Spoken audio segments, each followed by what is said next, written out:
So thank you everyone for joining us this evening to our first actually Real Talk series of the semester, Intro to Willpower 101. So everyone that is here should actually be a first year family. If you're not, it's okay. We don't discriminate. So, but we hope that you find the information that we share tonight useful. Make sure, well, Paola, if you could go to the next slide. So we have a little bit of a ground rules. Before I go over them, I want to formally introduce myself again. If you didn't meet me during orientation, my name is Eva Reyes, and I am the Director of Parent and Family Relations. It is a pleasure to serve you as our students' family members, because without your partnership, without you being involved, our students are not successful. So thank you so much for taking on supporting your student. So with that said, we're going to go over a few ground rules. It's going to be the same ground rules as all the Real Talk series. So if you are registered for any future sessions, you're going to hear this information over and over again. So I apologize in advance. So everyone is on mute as we're doing the presentation. The recording is in progress. This is so that you could refer back to the presentation if you need to, or if anyone didn't join us this evening, they're able to view the information at a later time. Closed caption is available. You just have to turn it on at the bottom of the screen. There's a questions, like the questions that you may want to ask as we go through the presentation. Please put them in the Q&A box so that we could keep track of all the questions and be able to answer them either live or later on. But feel free to put anything that you want in the chat as well. And at the end, there's going to be a survey QR code. So please provide us your feedback. So as we do the introduction of our wonderful panelists, can you please write in the chat where you're from? We could go back to the agenda after you guys introduce yourselves. Paola, introduce yourselves first, and then we could go back to the agenda.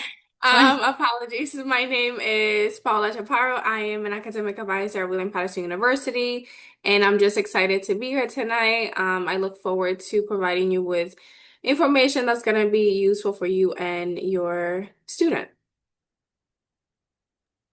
Good evening, everyone. My name is Kayla Stepanek. I am also an academic advisor and retention specialist at William Paterson, also a proud 2015 alumni of William Paterson, and I look forward to providing you a resource this evening to talk a little bit more about Will.Power 101 and expectations for parents to support their loved ones. So if we could, yes, thank you. So I see in the chat that we have some people, a lot from New Jersey. There's someone from California. So thank you for joining us with a time difference, and some just from next door in New York. So welcome. So we're gonna go over basically what Will.Power is. We're going to go over the Advisement Center because all of the Will.Power instructors are actually advisors, and Paola and Kayla are gonna go over the information. What is the transition like to college, right? Transition is definitely not the same from middle school to high school. So our panelists are going to go over that. They're also going to go over what is Will.Power, right? Like what does the course entail, the academic planning, the registration process, some campus resources, and what is your role in supporting your student. So with that said, Paola, go ahead. Thank you so much, Ava. So we're going to start with just a little introduction of what the Advisement Center pretty much is.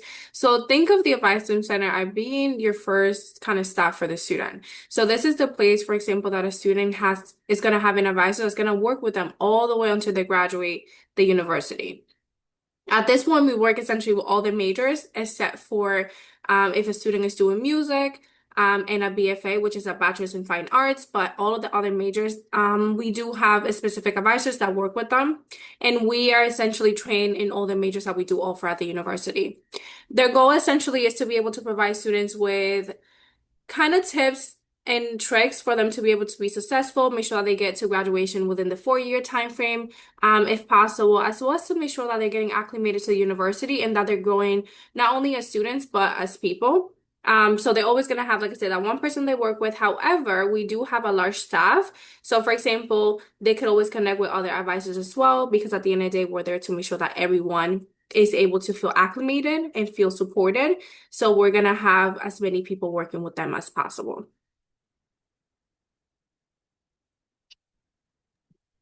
So a little bit more about the transition. We do know that it's a very large transition going from high school to college. The academic climate and the rigor of the work that they're going to be doing is very different. And we know that this is a huge milestone in a lot of your families. So we want to basically provide an ease to that transition within the advisement center. So some things that we know that they're going to be facing is difficulties with balancing different levels of responsibility. Students are not going to be basically handheld through all of their academic journey. They're going to have to start learning to be responsible, to write things down, keep track of things for their individual courses. They're going to have to keep track of emails and communications from faculty through email versus their usual maybe using text messages and whatnot.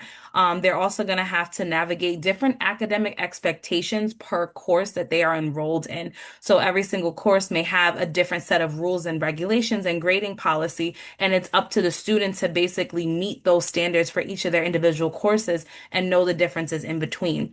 The social environment is also very different. So you have to kind of put yourself out there a lot more in the college space than you might have to in high school, because you have a lot of the same classes with the same individuals throughout your time in high school. However, when it comes to college, you're dealing with thousands of students across the campus, different levels from freshman to senior. And what students might face is that in their first semester, we do cohort them and package them so they can take classes with other students to kind of start to build familiarity of faces and meet new people and make connections as they do in the willpower class. However, as they proceed through their degree, they're going to start meeting a lot more different faces, different individuals, different levels academically. And that's where they'll have to step outside their comfort zone and connect with others. We also know that there's a big shift when it comes to the family dynamic of families being more of a direct support and very hands-on in their experience. But now we're looking more so for families to kind of support from a coaching perspective of trying to encourage the student to do more and take on more responsibility and ownership of their academic journey. So your role kind of shifts from more hands-on and direct support to more of coaching them through so that they can be more responsible to handle some of the processes and procedures on their own. So we really ideally are looking for folks to encourage their independence and just to help them with just guiding them rather than giving them the answer. Now, when it comes to Willpower 101, this is essentially a class that students have to take at the university the moment that they step to campus. This is a requirement for them to be able to graduate, and they take it for 2 semesters. So the freshman year is, well, the first semester in the fall, it will be Willpower 101. And then their second semester, which is a spring semester, then it becomes Willpower 102. Now, typically, the person that essentially is teaching Willpower 101 is going to be the student advisor. And that's going to be essentially the person that's going to work with them all the way until the graduation.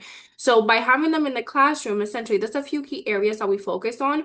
And one of them is, the first one is academic tools and planning, personal development and resilience, and then campus engagement and self-advocacy. So there's other things that we try to teach the students in the classroom, especially because we know that it's a new adjustment for them. They're coming in from high school. They have to kind of learn how to navigate a new environment, especially for those that also dorm on campus, that they kind of have to leave their families behind to kind of come into a new environment that they don't really know anyone. So we want to make sure that we provide them the resources, and also with our commuters, we want to make sure that we're kind of helping them get a little bit more acclimated and connected to the university, because they do also go through different challenges. Now, the goals of Willpower 101 essentially is to build their confidence, promote accountability, and then also support their long-term success. So throughout this whole presentation, essentially, we're going to be focusing on kind of key areas and aspects of what we actually do in Willpower and the things that we teach the students in Willpower for them to be successful during the 4 years or even longer that they're here at the university.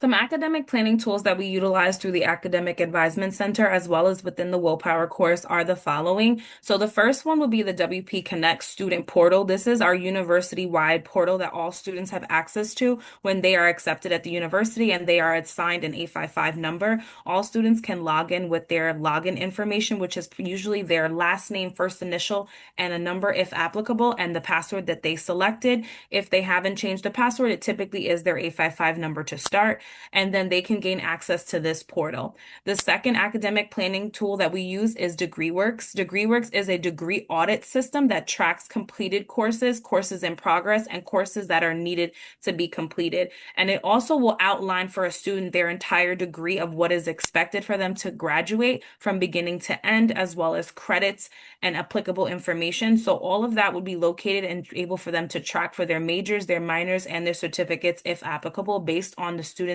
particular academic program. We also use Navigate. This is another tool, and this is an application that students can also download to their phones compared to the other two. The first two are websites. The third one is actually an app that the student can put on their cell phone. And this allows them to connect with their academic advisors, tutoring support. We monitor them academically through academic alerts through Navigate to see how students are academically performing in each of their classes. And we also let them book appointments with anyone in their success team, whether that's financial aid, their faculty mentors when they become sophomores, their professional advisors, as well as their career coaches. They can book through Navigate to see appointments, whatnot with them.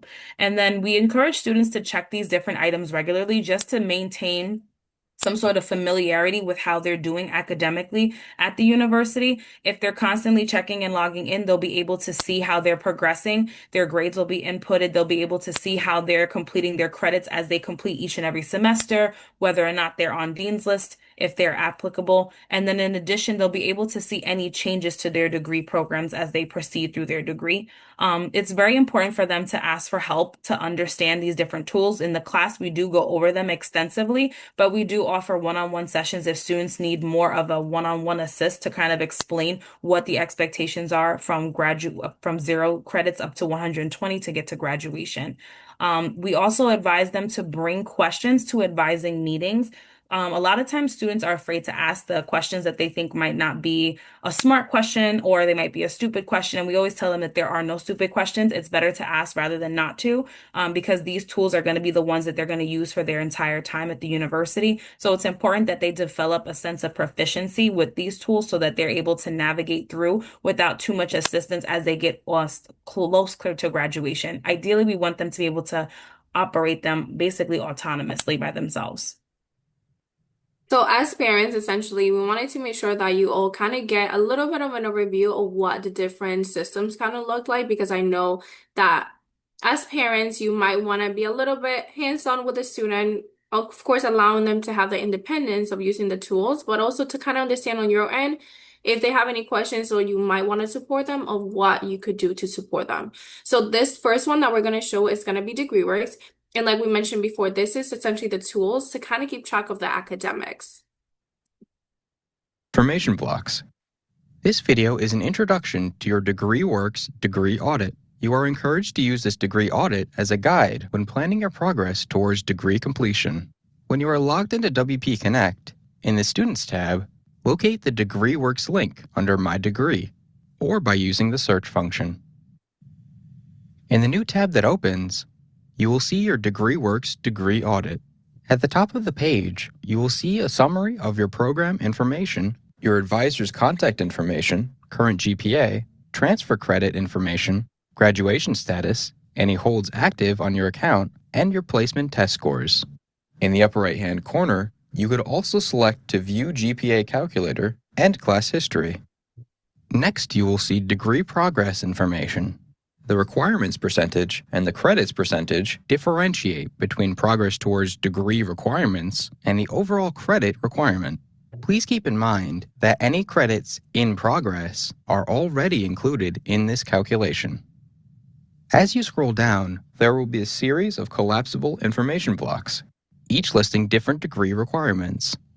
The completion status of each requirement will be represented at the top of the block and next to each requirement. Please refer to the legend at the bottom of the page to learn the significance of each symbol.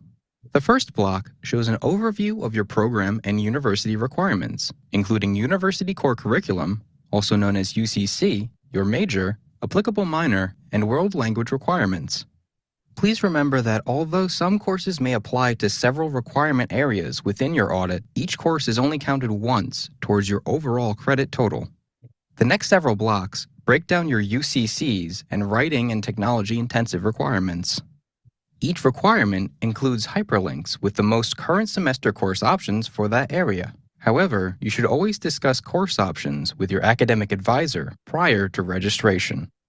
The next block is your world language requirement. Please keep in mind that world language placement testing is required prior to enrolling. Next are your major and minor blocks. Here, required courses and electives are also hyperlinked to current semester options. The bottom of your audit will display free elective, insufficient, not counted, and in-progress courses. Courses listed as free electives count towards your overall credit total. Courses listed as insufficient or not counted do not apply to your degree or credit total. Courses listed as in progress count towards your overall credit total and are already included in the overall credits applied shown at the top of your audit. Finally, the last area of your audit includes your advisement notes. Be sure to review your advisement notes at the bottom of the worksheet for additional information. Please note that the audit shown in this video is an example. Please review your own degree audit and contact your academic advisor or the registrar's office for assistance with interpreting your audit.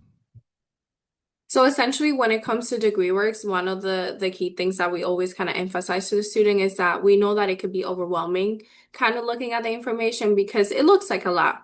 However, we are here in Will.Power, especially in the classroom, because the students have to kind of meet with us 3 times a week during the semester. And they're going to be able to understand how to read the degree works. We ensure as advisors that students are taking the correct classes, and that's why it is really important that parents also just kind of like nudge the student a little bit in regards of like, hey, just make sure you register for the semester, or like, just to kind of give them that encouragement that we're here to support, but at the same time, they also need to take accountability for their classes because at the end of the day, they're the ones taking them, right? So it's just more like the tool is there. We're going to teach them how to utilize the tool, but now it's also up to them to make sure that they're kind of following the advice that we provide them as advisors.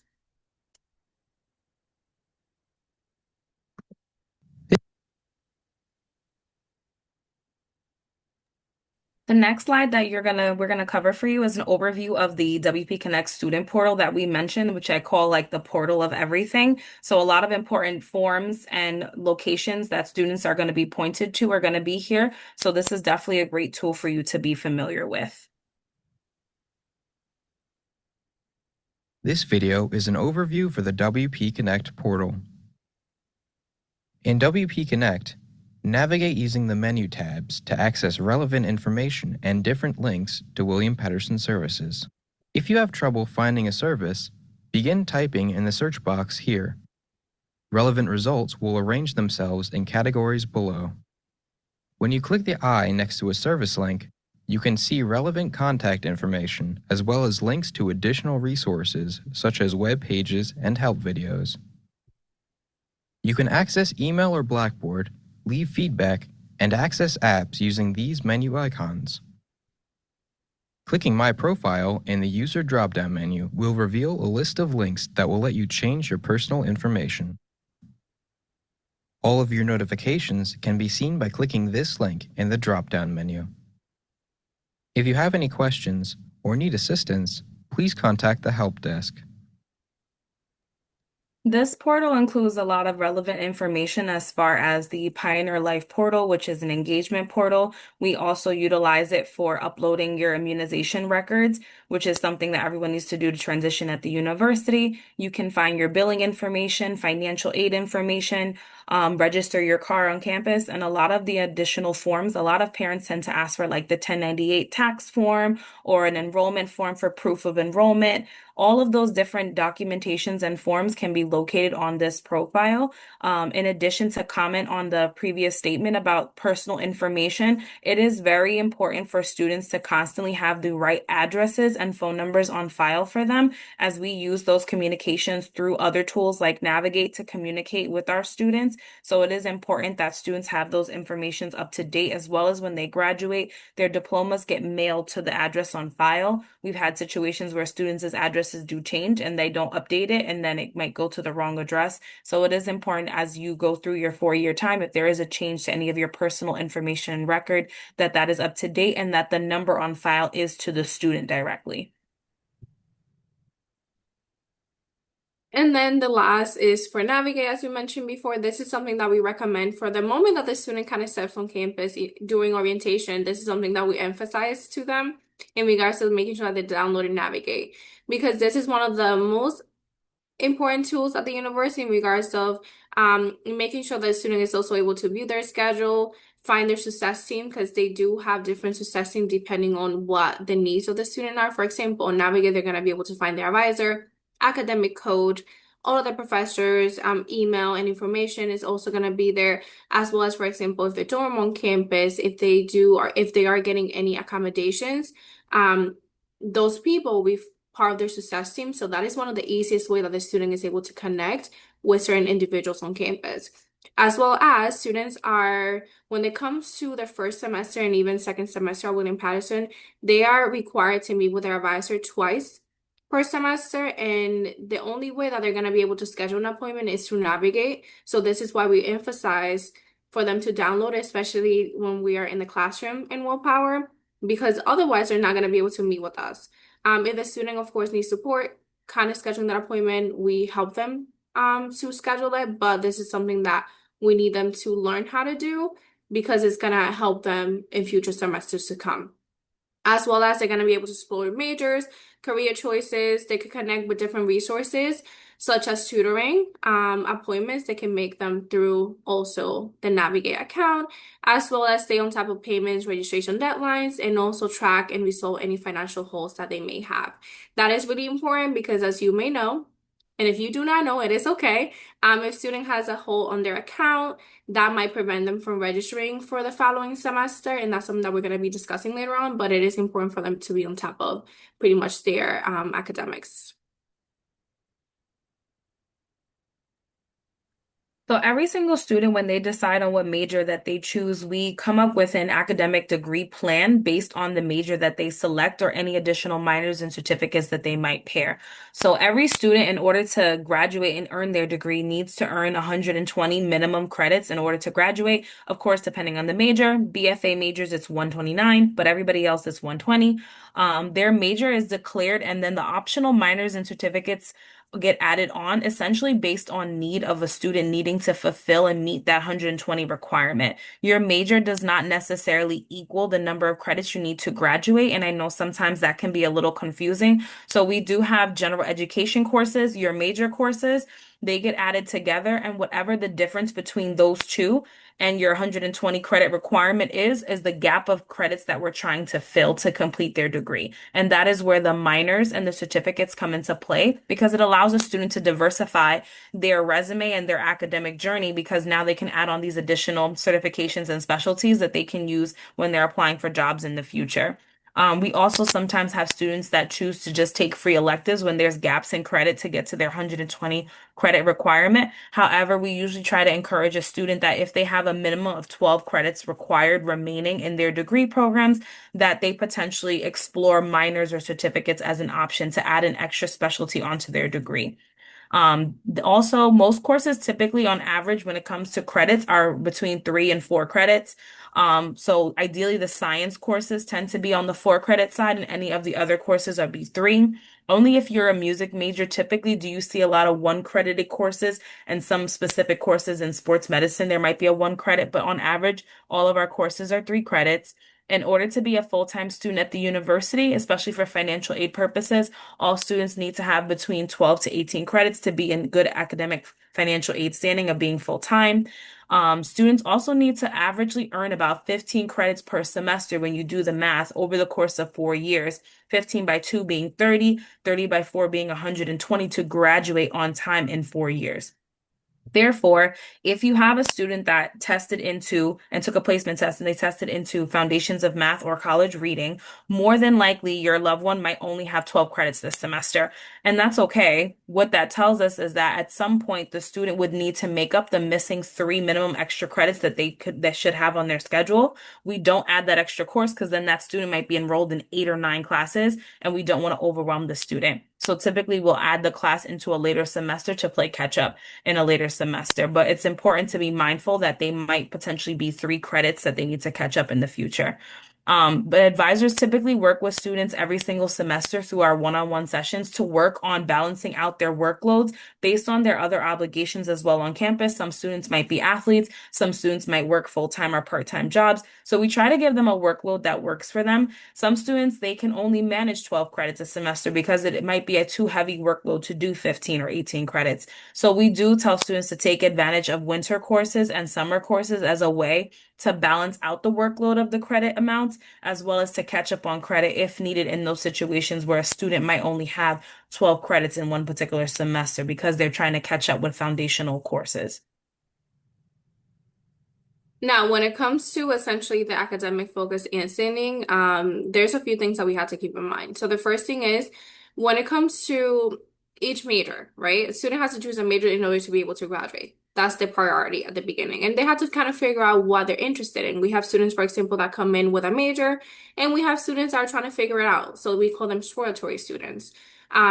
So when it comes to kind of breaking down a major in particular, you have to look at the core courses, which are the requirement classes that they have to take. They also have the upper level electives, and this is typically like a list of classes that they have to take within the major, but they have options within the electives. So for example, it might be that they only had to take one class, but they have 6 options that they could choose to take. And it will be 100% up to the student to choose what elective they would like to take based on the 6 options that the major is providing to them. Now, every major also has a required GPA for staying in the program. Typically, a lot of majors are 2.0, but that depends on the major, like I said. So typically for education, you need a 3.0, and then for nursing, you want a 3.0 and better. For a lot of the other programs, so you're looking at a 2.0 minimum to be able to continue advancing within the program and also to continue to be able to graduate. And also, students are able to change majors if their interests change. So for example, let's say a student starts with biology pre-med. If they feel like that's not the best fit for them, advisors can work with them during Will.Power and also academic meetings to make sure that we find other majors that might be of interest to them. And like I mentioned before, if a student is undecided, they're trying to explore the different majors that we have, advisors will work with them to make sure that they're kind of taking a few classes that they might find a little bit interesting to see if they kind of want to lean a little bit more towards something in particular that we have at the university. Now, when it comes to GPA, GPA is essentially the make or break of all the students, to be completely honest. The reason as to why we say that is because at the end of the day, if the GPA is not good, but not good is if it's below a 2.0 GPA, that means that the student might be in academic warning, academic probation, and we typically recommend them to meet with advisors, meet with tutoring. They have an academic plan that they have to follow. Now, the average GPA is, it goes from 4.0 all the way to a 0, right? So with 4.0s, that means that the student has an A average. 3.0 means that they have a B average, and then it goes on. Typically, like we mentioned before, the GPA needs to be at least a 2.0 to remain in good standing. Anything below that, that means that they're going to be on academic warning, but they'll be working with us, and hopefully we're able to kind of help the student get to a good standing. Some majors, nursing education, require higher GPAs, and that's why it is important, and we definitely tell parents to really work with the student, recommend them to meet with advisors, because we want to make sure that students are kind of taking all the assistance that they're able to, and they're actually utilizing all the resources. And sometimes they need a little bit of a nudge from the parents to make sure that they are attending the tutoring that they have, especially because we know that some majors require a little bit more attention and a little bit more support. And then if they do get into the academic probation, that is okay. We are here to help them, but they do need to kind of take accountability and they need to take action sooner rather than later. That is why in Will.Power, we definitely emphasize to the student to let us know if they need any support, if something is happening, to communicate with us, because the only way that we're able to work with them and help them is by them coming to us and let us know like, hey, something is happening. We're here to help the student at the end of the day, and our goal essentially is to make sure that they graduate.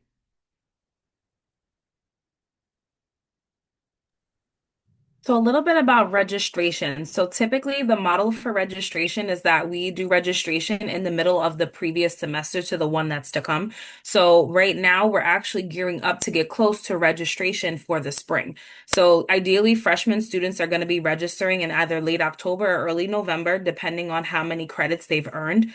The process of choosing and enrolling in classes is ideally what registration is. And every single semester going forward, now that they're enrolled, the freshman students will now get to pick their courses starting next semester for classes.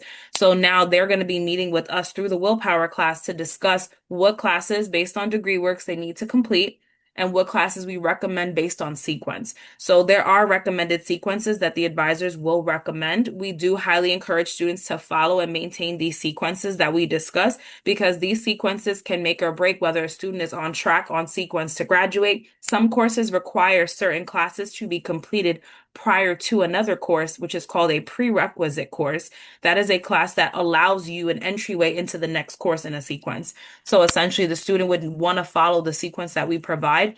It is imperative that if a student is trying to register for a course we recommend, and for some reason the course is full or at capacity, that the student indicates to us and contacts us and says, hey, this course is full, I can't register for it. Do you have an alternative option, or is there anything that you can do to assist? Sometimes we're able to get students permits into classes that are closed, or we might be able to recommend an alternate option that'll still progress them through their degree in the right direction. What we don't want is for students to randomly select courses on their own without consulting their academic advisor if one particular course does not work.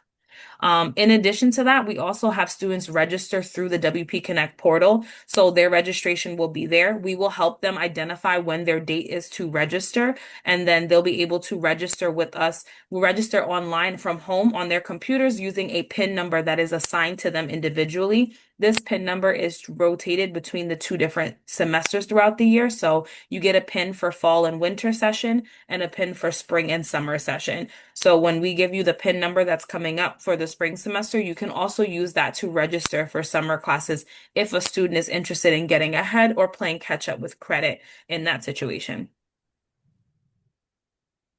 Now, some of the tips that we provide students in regards for registration is to make sure they register early. And by early, we mean on time. Because I know sometimes, or we are aware that sometimes students, for example, forget to register, or they might have holes in their account. But one of the things is, unfortunately, the longer it takes to register, especially for the freshmen, that means that the more classes are not going to be available to them. And they might not then have the schedule that they wanted to have. Now, they might have the classes that they needed, but it might be unfortunate that they might take a 9 a.m. class and they might have a big gap to have a class in at 4 p.m. So the sooner, the better.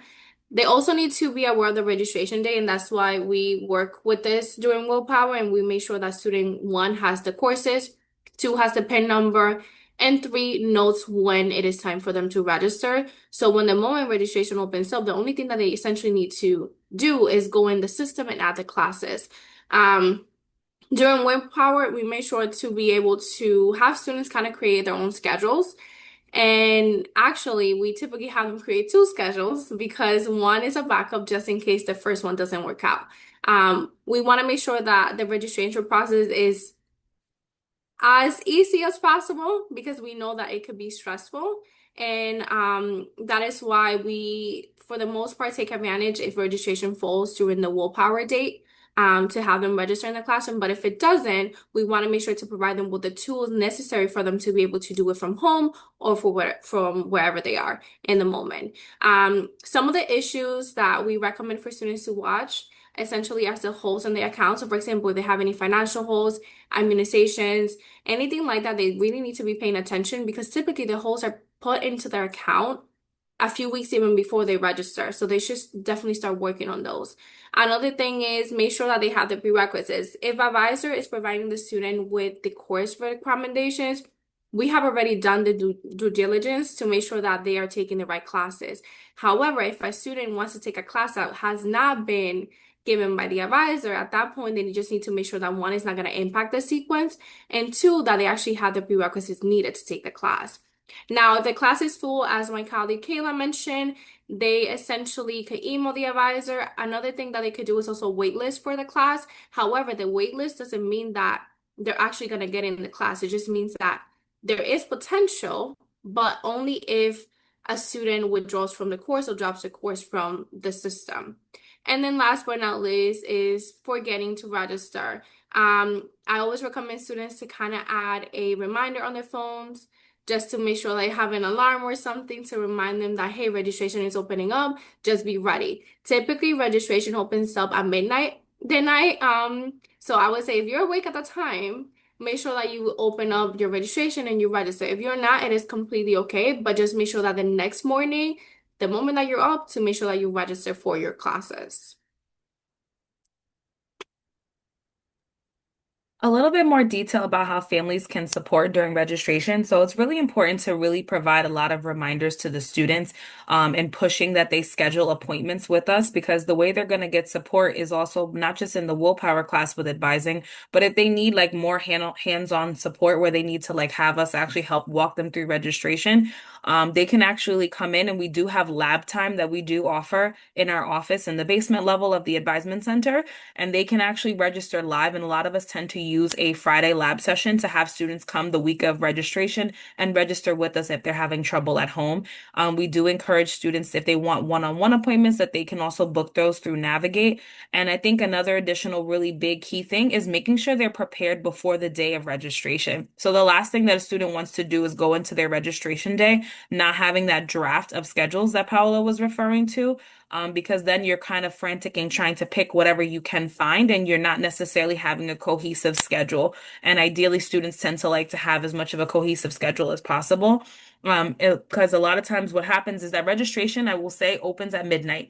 And nobody in the advisement center is available at that hour to assist a student. So it tends to create a paranoia sense in a student. So it is really important to tell them to be prepared before that time frame comes, so that they're not panicking at night that they can't access their courses and get registered because they didn't get their PIN from us or they didn't prep their schedule in advance. So it is really important that they do so. If it doesn't happen, because we know there are going to be some mishaps, students should then contact the advisor the next business day in the willpower class or by contacting us via email or Microsoft Teams. Additionally, students should make sure that if there's any holds that present on their account that they're alerted to, or that they check to look for on WP Connect, that they resolve them prior to registration. If they are not resolved prior to registration, it will block the student from being able to access the portal with their PIN number. And this presents a lot of issues. So some of the holds that we typically see will be one for transcripts. All freshman students are supposed to give us a final copy of their high school transcript that confirms that they graduated from high school. If we do not ever get that final high school transcript, because sometimes students get enrolled and they kind of forget to give it to us, that transcript hold will prevent them from registering because we haven't even gotten the final contract that says you graduated from high school. So that will block them from registering for spring semester.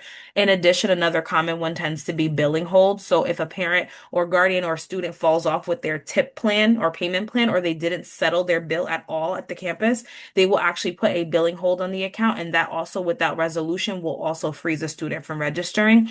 And the reason for that typically is that we just don't want a student to end up registering for another semester if they haven't figured out financially how to cover their bill. We don't want to have a student incurring another bill, because registration will then eventually generate another bill for the next subsequent semester. And we don't want to set up a student not to be successful financially at the university. Another hold that is common is immunization holds and Spark. So immunization holds are from when students have to submit their immunization records. All students should make sure to submit them to the health portal, especially for commuter students. Resident students have to submit them in order to move in, so usually they're already completed. However, if you're have a commuter student, you want to encourage to make sure that all their immunization records have been put in on file. No, these are not COVID vaccines per se. These are more so immunization records from like your pediatrician or doctor that you've gotten since you were a young infant. If there are missing ones, you would have to complete those in order to get that hold removed. And then the other one is Spark, which is our sexual violence prevention training. That is a training course that the students do through the Will.Power class, that upon completion, this hold will not be placed on their account. If they do not complete this within the Will.Power class, this also will present a hold. One thing that we encourage folks to share with their student as well is to really advocate for themselves if needed. A lot of times through the registration process, a student will get frustrated and sometimes not speak up and say anything about it, or they'll consult with another student. We highly encourage them to reach out to their assigned advisor. We also have a peer leader, which is a student leader in the classroom that co-leads the classes with us, and they can also reach out to them as well for support if they feel more comfortable asking for assistance. But if they don't ask, unfortunately, as I tell my students, closed mouths don't get fed. So if you don't reach out, we won't be able to help you and get you that information that you need to fix the problem that's at hand. A lot of times advisors are available through Teams for urgent matters. So if it's the same day of registration and something is coming up and they're concerned through email that they're not going to get a timely response, because usually it's about 48 hours of wait time for email responses, we do encourage students to reach out through Microsoft Teams or to stop in for drop-in and walk-in hours in our office. Now, in regards of asset registration, right? There's a lot of things that also happen within the Will.Power course. It's not only about helping the student register, but it's also about how can we connect you to the campus community? How can we make sure that you feel supported on campus? So there's a lot of different resources that we do offer and that we essentially allow the student to get familiar with. So the first thing is we have tutoring support. So we have a lot of different centers that a student could attend, and tutoring typically is either offered online or in person. So they, for the most part, could kind of choose whichever they want to do. We have the Academic Success Center, and that center essentially focuses on a lot of different topics. So majority of the classes that students are taking this semester, most likely they have a tutor for that class. We have tutor.com, which is 100% online, and it's actually 24/7. So if a student, for example, needs a tutor at 9 p.m., they could get a tutor at 9 p.m. It just means that the tutor is going to most likely be from somewhere else. It's not sometimes connected to the university, but they are familiar with the topic at hand.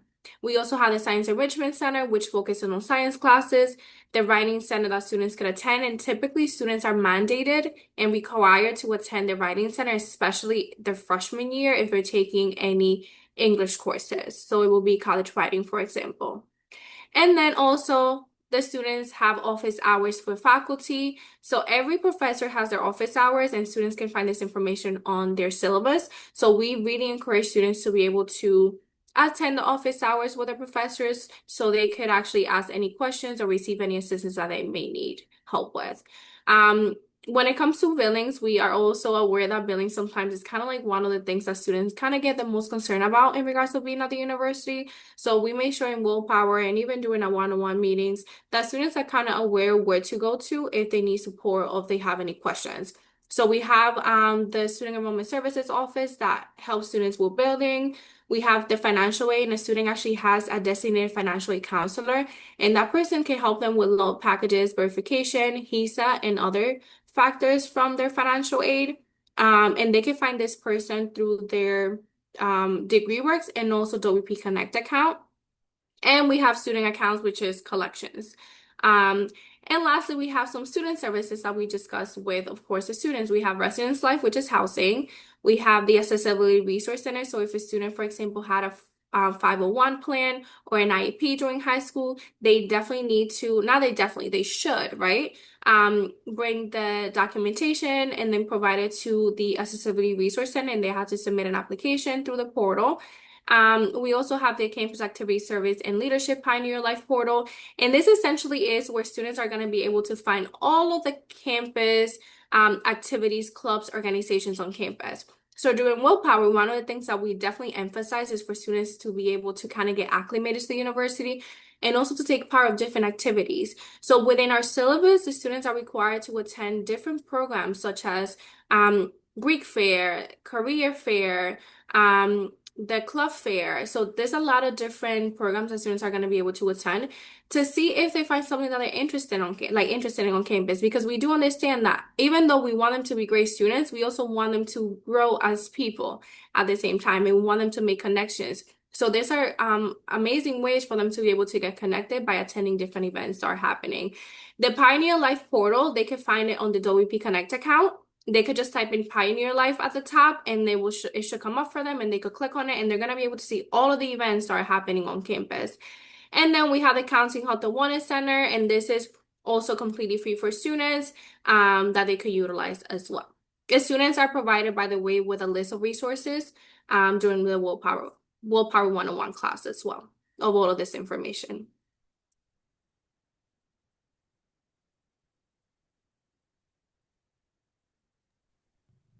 Some additional ways that you guys can help as family members is also to encourage the students for the following items. One of them is to meet with their academic advisors each semester, and that's not just their freshman year, but all throughout their entire journey at the university throughout the 4 years. A lot of times, once the willpower class ends, we tell students we're not going to see you 3 days a week, but we're still around. And we encourage students to really seek us out and have dialogue and questions and concerns to discuss with us about their academic journeys, about adding on majors, minors, and certificates, about talking about grad school, talking about some plans that they might have for themselves, about getting maybe an internship and us connecting them to resources, just even checking in with us and letting us know how the experience is going. Ultimately, we're holistically invested in the students that we serve in the Advisement Center. So we don't necessarily just care about their academic journey specifically, but we also care about how they're developing themselves as human beings on campus, and their identity development is very crucial as a part of their college experience. And we want to make sure that we're providing them a resource of support as they're navigating and trying to decide how their path is going to look in college.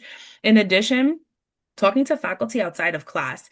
Office hours are super important and a way for students to connect with their faculty members. They are their teachers, but they're also human beings. And sometimes students forget that, and we want them to humanize them as people.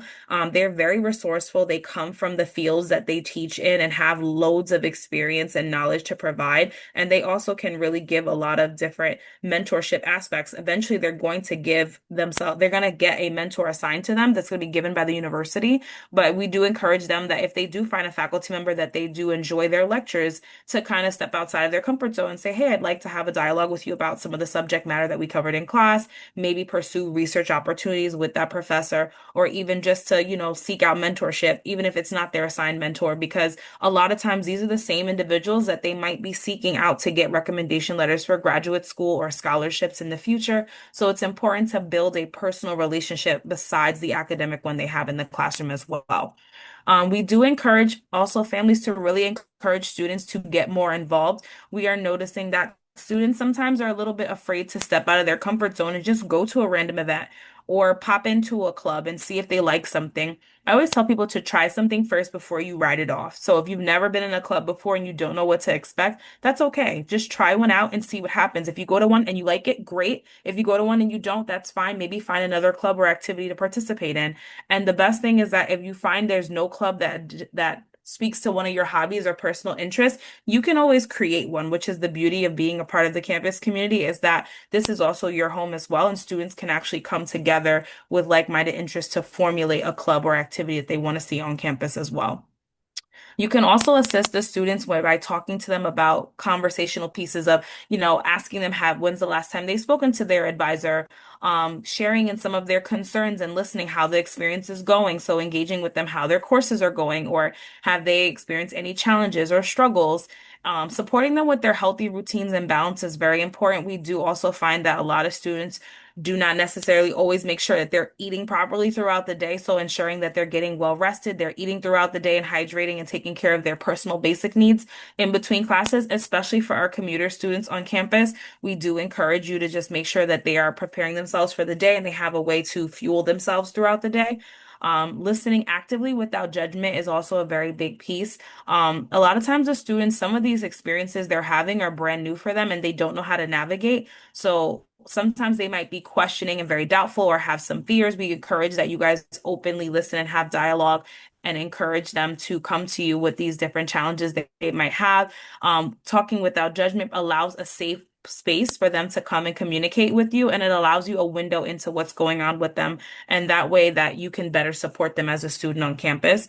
We also encourage you to connect them to resources that we've shown you today, as well as ones that you can find on our website on the William Paterson page, and then to make sure that you're celebrating any progresses or efforts that they're making, even if it's just the fact that they weren't feeling well and they were out of class for a day, but they're going to class the next day, just kind of honoring and recognizing that they're going out and doing that. Because a lot of times for some students, being sick is something that takes them out for like a whole week. We really encourage parents to try to push their students to stay engaged and motivated throughout the experience, because there are going to be days where they wake up and they don't want to get up and go to class that day. So you're like the first line of defense at home of like trying to push that student to kind of keep moving, stay engaged, stay motivated, even when the weather gets bad, even when it gets really cold outside or it's snowing, even when, they just don't feel like it because it's midterms and they'd rather just stay home. We want someone to really give them that extra push or nudge that they need so to keep on pushing through the semester, especially when things get a little more stressful around finals and midterms. And then just keeping them as informed as possible by attending workshops like these and letting them know information that you've learned about. You guys have already an automatic connection with these students that we don't have because we're just learning about them and getting to know them, but you guys have been with them. So you're their first support line system. So if you let them know of something, they might buy in very easily and then participate. One thing to avoid is to try to solve all the problems for them. So sometimes students we find struggle with troubleshooting issues and critical thinking, and we really want their parents to challenge them to try to come up with ways. So if they come to you and say, my advisor said, I need to figure out my billing situation. We highly encourage that you empower the student to take a look at their bill and see what's been set up, how it's working, what's being paid, what the payment looks like, because ultimately it is the student's bill. And we want the student to feel like it is their experience, their account, their encouragement. Because if something does go left with the account, we are contacting the student. So we want them to be as informed of university processes and procedures, especially like things like billing and financial aid, their FAFSAs, and all these different processes on the back end that a lot of parents tend to help with. We want the students to also know how to navigate these processes so that when we're talking about them in Willpower, they're not so confused when we're discussing them. And we also want folks to help them with decision making. So like having the student discuss, like, going over their minors, like we mentioned, what minor would they like to do? Why would you like to do this? Kind of encouraging and putting the question back on them to decide how they're going to make that decision of what they're going to choose. And then making sure to allow for some sort of autonomy of them to basically take control of their experience overall as far as what activities they engage in, them going to programming. We would like parents to definitely encourage their students to do programming. Sometimes they are at night, I will say that, and some club meetings are also in the evening. So I will say that not everything is typically from like a 9 to 3 structure like it is in high school. So that might differentiate. I will vouch and say that we do have a lot of night programming and events because we want to try to encourage the students to be on campus as much as possible. And we also want students to be on campus so that they can then tap into resources as well, stay late in the library, utilize the services. So it is important to try to also encourage that autonomy of the student of kind of navigating their schedule accordingly. And they might kind of go outside of the bounds of the typical traditional school hours. And we want to encourage that while they're exploring and engaging in the experience of college. And something that I would say is that if a student tells you there's nothing happening on campus, that means that they're not looking at the right place. Because we do have programming essentially happening every day of the week. Sometimes we even have weekend events as well. So there's always something for them to do, especially if they also dorm on campus. There's a lot of programming within the residence halls that students are also able to attend. So I definitely recommend for students to take advantage of just the different programs that we have and the different systems and just kind of like just get out of the comfort zone. We know it's difficult sometimes and it's a challenge, but sometimes it is good to challenge the student to kind of like, take a actually just take a leap of faith and then see kind of what happens, especially during the first semester here at William Paterson. So in regards of Will.Power, technically, us as advisor, Kayla and I, we're going to be working with students essentially all the way into the graduation. But it's not only us. We are a whole department of different personalities, different people, and different advisors that essentially we want the best for them. So we are open essentially Monday through Fridays, 8:30 to 4:30 p.m. We do have walking hours, and every advisor has different walking hours as well.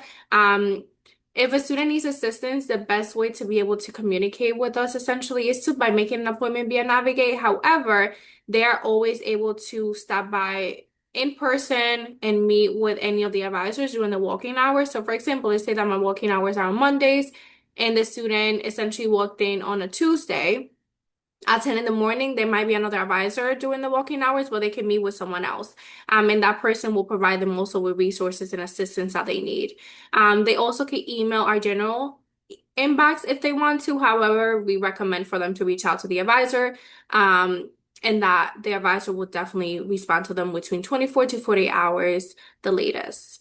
That's pretty much it. Any questions?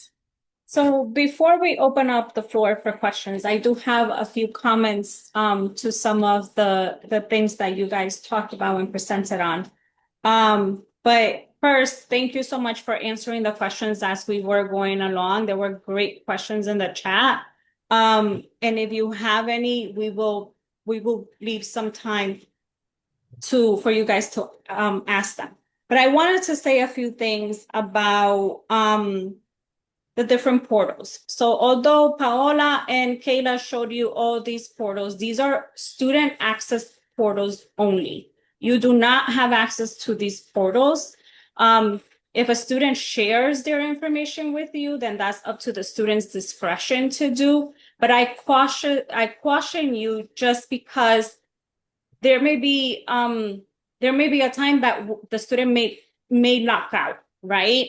And then the student is the only one that's able to unlock the portal by contacting IT. So while, yes, the student may have given you access to the portal to WP Connect in order to be able to log in, at the end of the day, it's their portal and they're responsible for it. However, they could give you access to the billing and payment portal as an authorized user. So if you're not an authorized user, I highly encourage you to have a conversation with your student so that they could give you that access. The other thing that I wanted to talk to you about was the registration process. So about a week or 2 weeks prior to the registration opening, not when your student gets to register, because there's a timetable, but at least 1 to 2 weeks before the overall registration opening, I am going to email you and I am going to tell you, hey, that registration is going to open either next week, around the corner, 2 weeks. Have you had these conversations with your student, which are kind of going to look like, did you contact your advisor? Did you get your PIN? You have any holds? I will put the common holds in that email so that you're having these conversations. So I'm not letting you alone, to have these conversations. I'm going to nudge you so that you can nudge your student. So just make sure that you keep an eye out on any emails that come from my office or come from the portal so that you're aware of everything that's happening. As far as of the events on campus, I try to put as many events as possible on the portal under the campus life community. So if you're part of the portal, and well, you should all be because you're here tonight, make sure that you join the campus life community, because then you're going to know everything that's happening on campus. And then in turn, if your student does tell you there's nothing going on, there's nothing happening on the weekend, if you're living on campus, then you could say no, but there's this event happening, go to that. So this resource is here for you so that in turn you're able to help your student. About ARC, the Accessibility Resource Center, our students, once they become college students, they think that they know everything and that they want to be left alone. They don't want any help or anything like that. But if your student had accommodations in high school, it's imperative that they register with the Accessibility Resource Center, because it's not like your typical like in high school where you had like someone sitting next to you. No, it's not like that. It's anonymous. at least to the, like, well, the professor will know, but the rest of the class won't know that the student has accommodations. But the student is like, if they have a hard time taking notes, the Accessibility Resource Center hires someone to take notes for the student. If the student needs extra time to take a test, the Accessibility Resource Center makes that accommodation. But if they don't know, they're not going to be able to do it. So please encourage your student to reach out to the Accessibility Resource Center and just register, because that's all they need to do, and then provide the documentation. And one last thing, I used to manage a cohort of students, and I worked hand in hand with their academic advisor to make sure that they were on track to graduation. So I cannot stress enough the importance of the relationship between the student and the academic advisor. This is the one person that it's going to kind of like really guide them every step of the way. So please encourage your student to make that connection, make that relationship with the advisor, so that in turn they're staying on track to graduation. Because especially for now, the first year students, we are 2 weeks, 3 weeks into the semester. We have had a lot of events, like high yield events, very energetic events. Our students are starting to get like worn out, and it's only been week 3. So just making sure that you're staying on top of the student, telling them, make sure that you do this, make sure that you do that, make sure that you stay connected with your advisor. There are so many different resources on campus. Like, we can't stress enough how sometimes they may be too easy for a first year student to just fall off the bandwagon. But if we all work together to make sure that the student is like good mentally, physically, academically, then the student is going to be successful. At the end of the day, you know your student best. So if you're used to talking to your student on a daily basis and your student sounds off, you contact me, because we have to figure out what's going on with the student, so that in turn I could connect with Paola, so that I could connect with Kayla, so I could connect with the other different Will.Power advisors, and kind of like have a conversation, nonchalant conversation with the student. We don't have to tell them that it was you that contacted us because you felt that something was wrong. But, we want to make sure that we're able to catch these things and remediate them early enough, so that, they're not struggling throughout the rest of the semester. So that's all I had to say. Does anyone have any questions?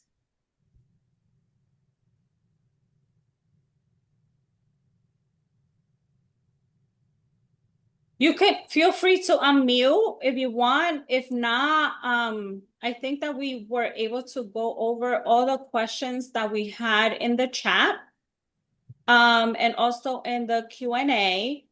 I don't know if Paola or Kayla want to just do like a little recap of what, the conversations were like in the chat, and in the Q&A.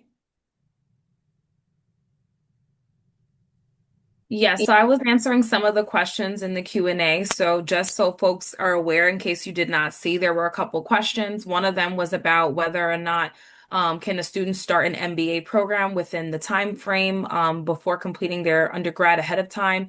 Yes, there is a 4+1 program that students can do. We definitely encourage students, if they're interested in doing a master's program, to indicate probably sometime in sophomore, junior year, the sooner, especially for 4+1 programs, because then they can start them and start doing the courses alongside their undergraduate course load. So we would highly recommend that they say something sooner than later. Another parent indicated a question about studying abroad. We do have study abroad opportunities as well as national student exchange opportunities. The difference would be studying abroad is another country. National student exchange is where you can take classes and study at a different university within the US of A. So it still gives them that experience, but within, the US coastal lines. Also, students, can they have a combination of online and in-person classes? So first semester freshmen, we do all in-person courses, and that is strategic because we're trying to get them to build belongingness and community on campus, as well as to meet other students and make a connection. But moving forward, if they would like to select some online and hybrid courses, that is okay. But we do try to encourage students to not go fully online unless it's for extenuating circumstances, because we necessarily can't guarantee always a fully online schedule every semester. And something that I will mention real quick when it comes to online courses too, they tend to be more work than in person classes. So that we try to emphasize that to students because sometimes they think that, oh my God, I'm going to take an online course. I don't have to really do much. It is more work. And essentially, they're still going to get a grade for it as well. So they have to kind of be mindful of that they're not going to have someone reminding them all the time, like, hey, you have to do this next week. But it's more so now they have to work on their time management on top of that as well. And we have a question in the chat. If you could unmute yourself, From Ms. please. Figueroa. Yes. Hi, everyone. A quick question. When studying at a different institution, is the degree still from William Paterson, or does it break it up? Yeah, so they're going to take the requirements from their degree program from William Paterson at another university or a college. What they would do is, prior to them going to that institution, they're going to consult with their advisor and departments to confirm which classes they're going to take that are going to be able to transfer back into their programs. So they have to confirm that prior to going to that university or institution to make sure that the credits transfer back evenly. All right. Thank you. So Any other questions? I don't see any more questions, but Paola, can you put back the slide, please? Because there's one last slide. I just want to thank everyone for joining us this evening. You know, we know how critical it is for you guys to have the support in order to be able to support your student. But I would greatly appreciate if you could give us your feedback about the session. This is going to help us build more info sessions and discussion sessions for you, as well as other families. So your feedback is very, very important. Tomorrow, I will send kind of like a recap of what we discussed. I will send the recording to you guys. That way, if you want to go back to any information, I tend to put timestamps so that you know so that it's easy to find all the information in the video. It's going to be YouTube. It's usually takes a little longer, so it's probably not going to be until the afternoon that is going to become live, and then I'll send all the materials as well as a copy of the presentation. But if there are no more questions, I have a question. I put a question in the chat, but it wasn't answered. I wanted to know if the resources you are sharing with us has also been shared with the students. So everything that we have gone over in terms of access to advisors and all that, like so everything that we went through this presentation is being shared during Will.Power 101 with students. That's correct. Excellent. All right. Thank you so much. Of course. All right. The thing is that all of you got it like all in one session. They get it segmented. That way it's easier to digest. Okay. Yeah. All right. So with that said, thank you so much, and we'll see you next time. Have a good night. Have a great night. Take care. Good night, everyone.